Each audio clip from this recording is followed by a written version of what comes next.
Hello everyone, I am your digital osteopath and hey, we finally got a camera going. So today we're going to be doing a quiz. I've opened up the BMJ on exam here, which is my favorite website and app for doing these sort of medical quizzes. They're more directed towards medical students, but I find that's a good way of applying my knowledge and it gives me something to think about and to look into further. So 10 questions, let's go. A 52-year-old male is admitted with vomiting, acute epigastric abdominal pain, so right up here in the middle top, which radiates through to his back, and investigations confirm severe acute pancreatitis. That is not ideal. Which of the following figures most accurately reflect the mortality associated with severe acute pancreatitis? So this is one of the less useful questions. You just kind of have to guess and hope. It's more like businessy, more statisticky, which isn't as useful in the case of an osteopath. But I mean, the mortality is associated with acute pancreatitis is pretty. I mean, it's not a great condition to have. I'm going to go with 20. I'm going to have faith in our medical profession. Well, um, but let's just delve into that a bit. So pancreatitis is anything that affects your pancreas and makes it inflamed. That's a lot of gastrointestinal things, but it can also be genetic or the usual alcohol abuse. But as osteopaths, what does that matter to us? I mean, you have that epigastric pain. What else can cause that? Liver potentially, stomach, like duodenal ulcers sometimes, or they might even describe this as their chest, the patients. So that's a nice thing to be aware of as a differential as well. And there's a few signs that you might see just visibly on the skin. I think there's one where you get sort of bruising down both flanks bilaterally. And yeah, that doesn't have a good prognosis. A 22-year-old woman has come to the clinic complaining that she has no periods in the past 4 months. She's 22. She was always a normal weight, but has found it difficult to maintain her size since starting intensive training to run a marathon. She takes no regular medication. Okay, so it says here that she's found it difficult to maintain her size, which means she's losing it. And during intensive training, I mean, that could be explained by the training, but generally speaking, there's been research coming out more recently that says that our bodies always find a way to compensate and be efficient with our calorie loss. So losing weight is always a bit of a red flag, especially when you're going with these more hormonal changes, because one change in hormones can affect all of them. So this could very much be just a thyroid issue, losing weight more on that hyperthyroidism spectrum, dysregulating cortisol also being linked more with those androgenic hormones as well, such as the ones that would help with periods, progesterone and estrogen. On examination, her BMI is 18. Let's look at the BMI. I think that's a bit low, but not too bad. I think 20 or 21 is the range. 18, yeah, normal. 18.5 is like that lower end, or the high of the lower. She's 18, so slightly under. Physical examination, including assessment of secondary sexual characteristics, is unremarkable. This refers to stuff like pubic hair and those things that appear on with puberty. Interesting. So the only thing that's really out of whack is the hemoglobin a bit. Which of the following is the most likely diagnosis? Well, it could always be pregnancy. It could always be pregnancy. I don't think it would be thyrotoxicosis, just because we haven't seen any changes to the TSH. Secondary amenorrhea due to weight loss. That seems like it makes sense. I feel like I've heard about this somewhere deep in my mind, but I could just be making up that those two are already linked, weight loss and amenorrhea, through like stress. Autoimmune ovarian failure. Well, the white cell count isn't elevated, so I wouldn't say so necessarily. But I'm no doctor. I'm gonna go with what's this, prolactinemia? We haven't even prolactinoma. So a cancer or tumor, rather, not cancer, secreting prolactin probably from the pituitary gland. What do you think, guys? I don't want to go with pregnancy because I think the quiz is nice to us and they would tell us if she was trying to get pregnant, but in real life, probably they wouldn't tell us. And 4 months down, right? Let's see. 4 months. I'm gonna go with the. Oh, but the weight. Yeah, go on. There you go. What did they have to say here? This is something I really like about the BMJ on examination. They give you nice explanations and links for everything. So she's been training intensively. Seems likely that she has amenorrhea related to that. The follicle stimulating hormone is in the normal range, so it can't be ovarian failure. And she does not report any symptoms consistent with prolactinoma. Yeah, not that I knew about these, but now I do. Nice. Ah, this is cool. They've got the link for the current guidelines. This is good. All right, next question. 76-year-old man presents with a painful swollen right knee and difficulty walking for the 3 days. Instantly, right knee is one side swollen and painful. Difficulty walking. That's already telling us quite a lot. On examination, his temperature is slightly low but kind of normal. The right knee is red as well now and is warm along with being swollen, and it's tender. Interesting. Is that the touch or generally? They have restricted movement as well. Okay, 76. Yeah. The knee aspirate, so this is when you take the synovial fluid out of the joint and then you have a look at the synovial fluid under a microscope. Shows no organisms on gram stain, 200 leukocytes per millimeter cubed, of course, and weakly positive birefringent crystals on a polarized light microscopy. Now I'm thinking instantly, 70 years old, even a bit higher, crystals. I mean, crystals, you're always thinking gout, pseudo gout. I'd say more pseudo gout because that's more common with larger joints like the knee, whereas gout would be more small joints. Although you can get tophi, which are like deposits in other joints as well. More likely to be elbows. Hemoglobin is normal. White cell count is high. Okay. Neutrophils are high. Neutrophils are a type of white blood cell. They're like the common basic average Joe white blood cells. Platelets are normal. Urea is an electrolyte creatinine normal. ESR, which is an inflammatory marker or slash protein, is high. And urate is normal. This is more probably referring to gout as in uric acid, which is what the crystals are in gout. So I think this is quite a classic case of pseudo gout. Yeah, no questions asked. Let's have a quick look. I should probably mention, yeah, it is calcium in pseudo gout as well, whereas gout was uric acid. True, I didn't really rule out the other ones. I just kind of jumped straight to the option. Obviously, with a patient, you'd want to be concretely sure that it's not others and not sold on the first thing that makes the most sense. But it's a quiz. I can permit myself for once. Question 4. We're doing really well. 3 out of 3, which is probably one of my all-time bests for a quiz start. 25-year-old woman is referred to the respiratory clinic as 2 of the children in her kindergarten class have recently been diagnosed with tuberculosis. Interesting. That's a bacteria. Clinical examination reveals a blood pressure of 125/72, which is normal, generally speaking.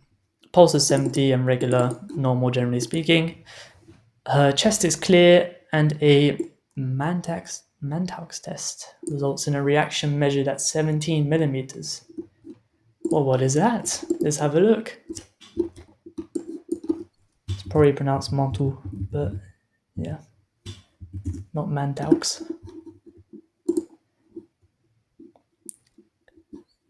Oh, yes, TST. So yeah, if we take this picture here, I'm not sure if I'm allowed to show this, but they essentially inject you and you can get a red spot no matter how long ago you've had tuberculosis, whether you had it in your infancy, you can still get the red spot later during your life at 70 with this test. Because tuberculosis never goes away. It forms a capsule. I think it's like a, I don't want to say granuloma, that's wrong. Let's see. But it forms a capsule and it goes into like a resting phase where the tuberculosis doesn't do anything for years. And then one day that might break off or it might get attacked by some white blood cells. And then you'll get a reoccurrence of the tuberculosis. Here we said that it had a reaction, so she does have tuberculosis.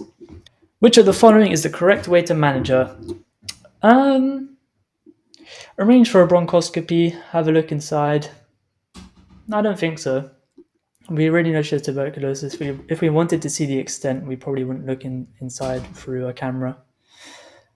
Arrange for sputum samples. I think maybe that would have been done alternatively to the mantle test. Reassure her she is immune to TB and requires no further action. I mean, I certainly wouldn't do that. Whether it's true or not, I'm just not qualified enough. Start the anti-tuberculous chemotherapy or vaccinate her with the BCG.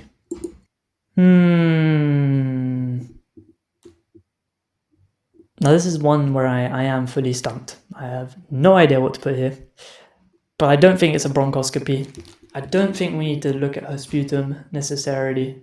Maybe if we wanted to see if there was blood, but we already know she has the tuberculosis. Oh, actually, no.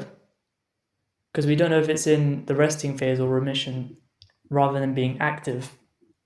So sputum could tell us if it is being active. She hasn't mentioned any symptoms. Chest is clear, which means they have had a look at her chest. I think reassurance. Reassurance and monitor. That's the vaguest thing you can do, which isn't always the best, but it's what I'm going to go with. Well, I've learnt my lesson. Sputum samples, let's have a look. Okay, so here it says that the size of it indicates how possible it is to have the infection. So having more than 15, which she has 17 millimeters of raised skin is indicating that she does have an active one. Okay, interesting. It doesn't, unless I'm going crazy, it doesn't really say why we need a sputum sample. It's just more ruling out everything else. Oh well. I will bear this in mind when my patient comes to me with tuberculosis, which I hope will not happen as an osteopath. But if it did happen and we knew they were safe, they weren't, spewing germs out everywhere, I think I'd probably, look quite a lot into the thorax, that thoracic compliance, and maybe even like accessory muscles of breathing with all the coughing and that strain that it puts on those muscles. What is the likelihood of controlling seizures in a patient never previously on anti-epileptic medication with a single first-line anticonvulsant agent? So with a patient that's never had any anti-epileptics, they're now going on their single first-line anticonvulsant. What's the likelihood of that controlling seizures? I'm going to go with pretty high. I assume it's that classic case of the more you use it, the weaker it gets. Okay, well, sure. No, seizures is something I actually want to look into a bit more. I don't know too much about seizures, or the different types. I did watch a video once on actually the different types, and read around it a bit. But for me, it's more the associated symptoms that I'm interested in, and how we can manage that sort of quality of life aspect. A 74-year-old man comes to the clinic with his wife. He has been suffering from increasingly frequent falls and now has a marked problem with his mobility. Interesting. Past history of note includes an inferior myocardial infarction, which is a heart attack, and a TIA, transient ischemic attack, which is like a heart attack but for the brain. Well, no, that would be a stroke. Let's see what the actual definition is. It's a mini stroke, they say. A mini stroke. Symptoms are a bit different because it, of course, has the usual stroke symptoms, but sometimes it can even present as just, not remembering why you're there, or something, what you're doing, or it's very varied in this case since you're not going with the full stroke ischemia.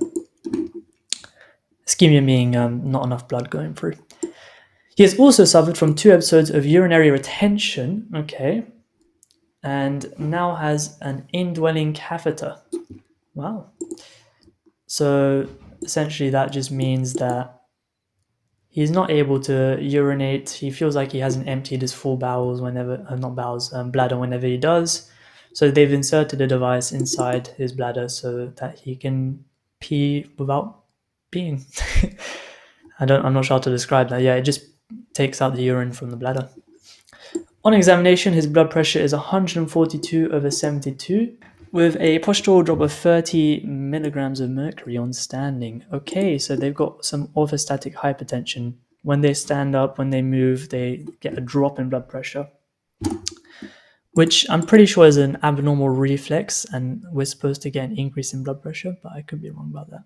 Either way, this is not normal. He has a quiet ejection systolic murmur. Okay, his chest is clear and abdominal examination is unremarkable. Neurological examination reveals loss of upward gaze. Okay, can't look up. What cranial nerve is that? Cogwheel rigidity and bradykinesia. That is, I don't even know what a cogwheel rigidity is, but it sounds like it's very important to know. Bradykinesia. Brady moving slower than you want to. Mild tremor as well. It doesn't say what kind. I think we're all thinking Parkinson's here. Hemoglobin is low. White cells are fine. Platelets are fine. Sodium is fine. Potassium fine. Creatinine is high. Why is that? That could be a kidney problem or maybe like muscle wasting as well. Which of the following is the most likely diagnosis? Yes, those ones. Those conditions that I'm very familiar with. 74, falling more and more, problems with mobility, and has had a heart and brain stroke. Suffered from 2 episodes of urinary retention, high blood pressure, orthostatic hypertension, murmur, no chest problems, no abdominal things remarkable. Upward gaze is lost. Superior rectus or maybe inferior oblique muscles. Cogwheel rigidity. What is that? Let's have a look. Characterized by a ratchet-like jerky resistance to passive movement. Oh, yeah, about it, and then you go into that rhythm, and then you think about it again. So very Parkinson's. Let's hope it is, in fact, that. It was not. It was. This would be quite an interesting patient to have as an osteopath because I'm not sure we can do much about the multi-system atrophy diagnosis they've been given. But working around having that catheter in place, I'm not sure if it's always there. It seems like it is. Moving them around on the plinth, you'd be quite conscious about the positions you put them in. And generally speaking, working with someone who has Parkinson-like attributes, like this cogwheel rigidity, bradykinesia, yeah, I don't know, it'll be fun seeing how you could work around that. And I think a lot of what you would do would be based off of what's limiting their lives and what they feel they can't do anymore because of this. All right, I spoke too soon with the 3 out of 3. Looks like we're on 3 out of 6 now, but when you're at the bottom, it can only go up. That's what they say. A 58-year-old man who has a history of hypertension and type 2 diabetes presents to the ER, complaining of central chest pain, which is going down his left arm.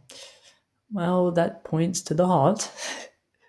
His medication includes ramipril, metformin, atorvastatin, and gliclazide. I don't pronounce these medications nearly enough to know that I'm pronouncing them right out loud, but this is a statin, which means it's a blood thinner. It works on cholesterol, sort of breaks it up a bit to thin the blood. Metformin is for the type 2 diabetes. Gliclazide is a thiazide diuretic, so that helps with urinating out all of the extra nutrients in the blood, like the glucose, for example. And ramipril is I forget, let's check. I've got a thing just for this. I know. Okay, yeah. Here's my cheat sheet for drug side effects and their medications. So it's an ACE inhibitor, that's what it is. It's an antihypertensive. Can cause cough, dizziness, headache, angioedema, and probably many other stuff as well. I like having this open while I'm doing the quiz because I like to add on to it. This is something I add on using the BMJ stuff. All right, on examination, his blood pressure is actually pretty okay, and his pulse is pretty okay too. He has bibasal crackles. Basal, not sure where that is roughly on the lung regions of surface anatomy, but crackles is definitely more like there's a fluid buildup. On auscultation of the chest. Although we are generally thinking more heart here. Central chest pain. Maybe let's have a look. Bibasal. Okay, it is the lower, yeah. Lower part of the chest, crackles bilaterally on both sides. Hemoglobin's fine, white cell fine, platelet fine, sodium fine, potassium fine, creatinine kind of high, well it is high. Glucose is also high. ECG, anterolateral ST depression. I don't like the ECG stuff.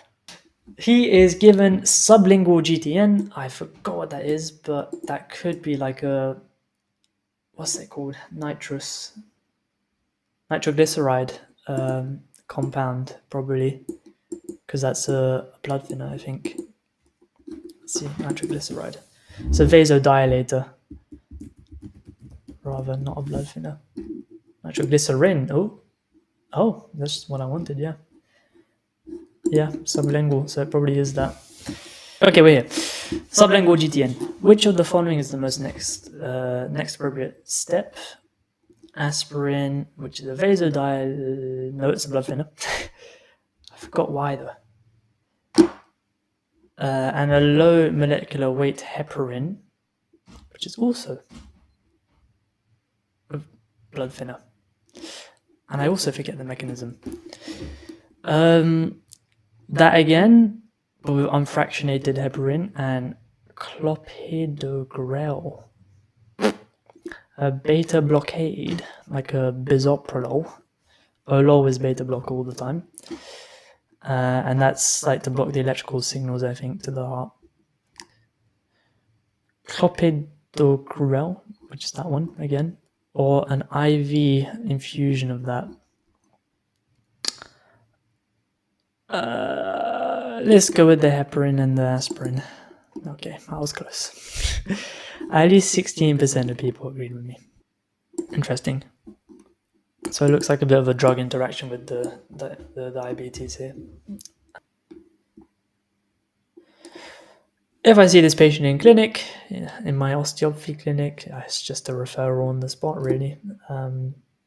Yeah. But it's useful to look at these things as well, in the sense that when you do get a patient who's coming to you and you need to refer them, or it's not urgent but they need to see someone else, you can be familiar with the steps and the procedures that they're going to have to go through. You can offer a bit of loose advice in the sense that you don't want to be too specific with what you're saying because you might just be wrong. But yeah, it can go a long way with patients who are worried that they are about to die. A 68-year-old man presents with a 6-month history of progressive shortness of breath and persistent dry cough. 6 months, that's quite long time. He denies chest pain, wheezing, or hemoptysis. Hemoptysis is coughing up blood. He has a 30-pack a year smoking history. Okay, 30-pack a year. But quit 10 years ago. Sure, that's good. On examination, he has a bilateral fine inspiratory crackle on the base of the lungs, which we know now is bibasal, if it's bilateral, which it seems to be. You see, we learned. Isn't that amazing? No peripheral edema. His spirometry shows a restrictive pattern. Okay, restrictive meaning that the walls of his lungs aren't able to, or they're not very pliable, and that would make it more difficult to inspire rather than expire.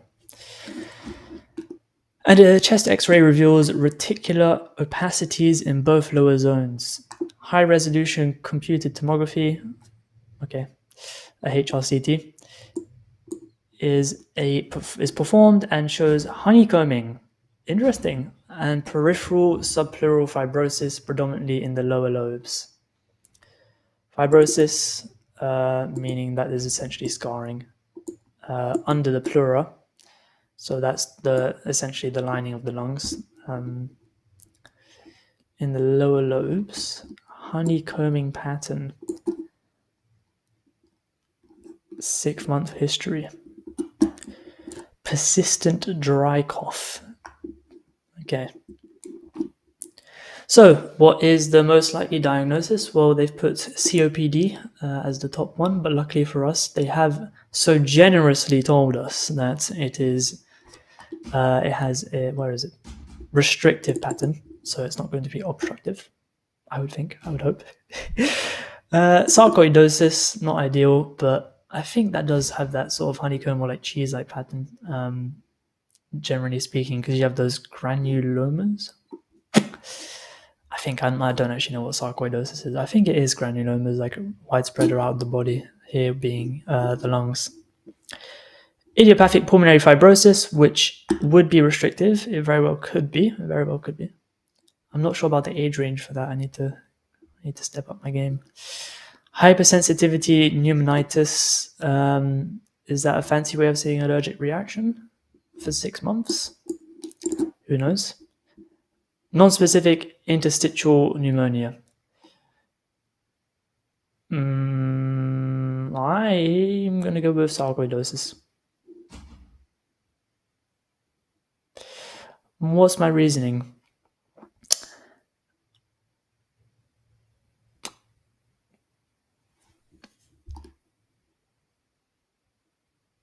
Good question. I don't know.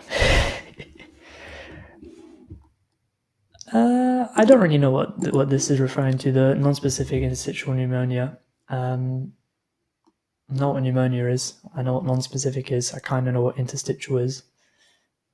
Can't explain the four of them together. It could. I kind of know about idiopathic pulmonary fibrosis, but not enough to choose that confidently. I think I'd probably between sarcoidosis and this, but because of the honeycombing, I don't think you get that in a pulmonary fibrosis. I'm going to go with sarcoidosis. Okay, so just abandon everything I just said, or just swap it around. Progressive shortness of breath, dyspnea, shortness of breath, dry cough, fine inspiratory crackles, along with CD findings of subpleural basal. Okay, I mean, seems like this was just the pulmonary fibrosis case right here, the textbook. Interesting. Well, I didn't know about these, so I'm just going to read up about these. Feel free to pause. I'm just going to cut past them for you guys. Actually, here it's talking about the hilar lymphadenopathy. This is something I definitely want to cover in one of my future videos. That sort of hilum area of the T4 section of the thoracic cavity. There's a lot of stuff going on there. Very cool. Very interesting. Okay. Is this... No, 2 questions left. We need to get 1 right at least. We haven't got any since the first 3. 22-year-old woman with cystic fibrosis, more lung stuff. Cystic fibrosis is being reviewed in clinic. I do not know nearly enough as I should about cystic fibrosis, considering we were taught this in secondary school and in sixth form, college, and in university. I should really know what this is by now. But I vaguely know that there's sputum and stuff and fibrosis. She has been stable on her current treatment regimen, which includes inhaled bronchodilators. Okay, these are usually steroidal to dilate the bronchioles, which is interesting from an osteopathic perspective. Again, even just a medical one, what long-term use of steroids can do to the body. Pancreatic enzyme replacement and long-term inhaled antibiotics for chronic pseudomonas aeruginosa. Pseudomonas aeruginosa. I think I saw this in a house episode. Despite the treatments, she has experienced a decline in her lung function, all right, with her, I don't know what this is actually. Now, 50%, I think there's expiratory volume. FEV1. Forced, that makes sense. She also reports increased frequency of exacerbations over the past year, so it's happening more and more often. Sputum cultures continue to grow pseudomonas, which is that bacteria that she's been treated for. 22, rough. What is the most appropriate next step in her management? This is an antibacterial mycin, azithromycin. Discontinue inhaled antibiotics and switch to oral ciprofloxacin. Okay. I think this mycin refers to it being either a fungal, I think it is a fungal-based thing. Not that matters. Anyway. Start long-term oral corticosteroids. That doesn't seem smart because steroids are immunosuppressants and she has an infection. So when it tells me that that's the right answer later, I will cry, but for now, I think that's stupid. Prescribe high-dose inhaled corticosteroids, same thing. Refer for lung transplantation evaluation. I think you should look at this, especially if it's progressing. But also long-term antibiotics, but she's already taking some long-term.